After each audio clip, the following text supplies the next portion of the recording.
اضافه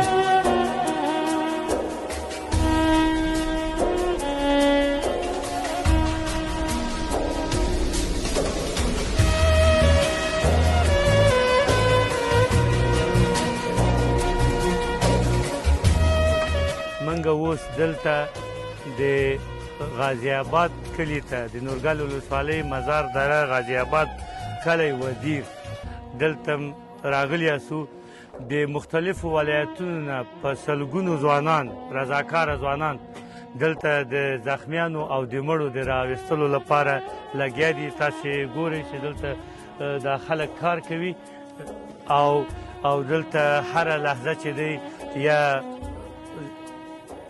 ژوندی انسان له خاورو راکاږي او یا مړ.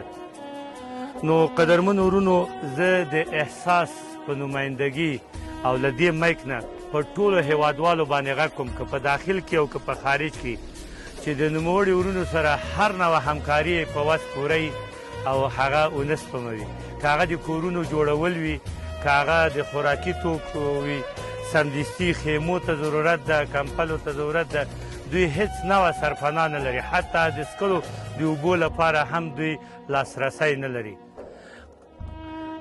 ګرانو او قدرمنو مسلمانانو ورونو، تاسو به څه احساس کوئ چې ستاسو د تن او د وجود یو غړی دلته د خاورو لاندې او تاسې د هغه فریاد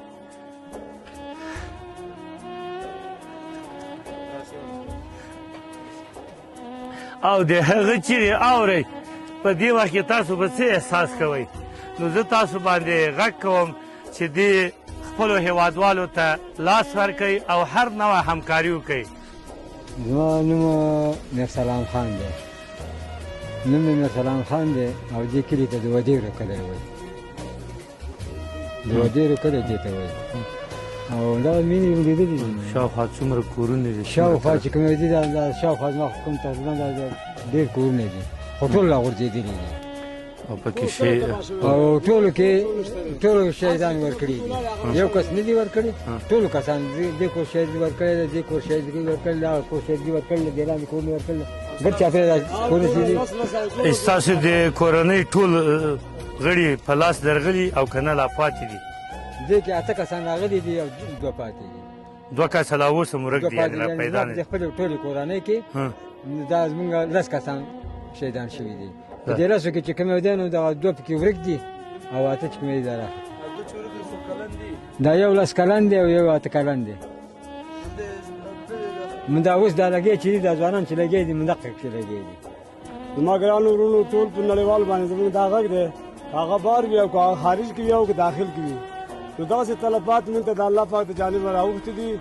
او دغه کورونه وګورئ چې په حاضر موجوده وخت کې ډېر ترسونه دي او دې کې ډېر مطلب مالي بدني تاوانونه او زیانونه موږ ته راورسېدله او ټول مطلب بچیان او کورار کورونه مطلب 10 او 8 او 15 او 10 او 12 مړي وتې دي.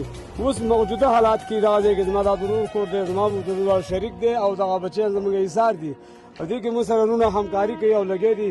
خدای دې وسه او توفیق ولورکړي او دا بچیان زموږ خدای پاک راوباسي. نو دا به موږ ته ډېره مننه او موږ غوښتنه کوو د ټولو نړیوالو نه، ټولو حکومتونو نه چې موږ سره مالي او بدني مرسته وکړي. د هر شي نه لکه موږ د سرپناه نه مجبورې دغه موږ باران ته مطلب او په جوارو پټو کې موږ شپه د بچو سره کوم چې پاتې شوي دي هغې سره موږ په جوارو پټو کې ذلیل او په لوا په ناسته باندې تېره کړله په چغول پټو کې.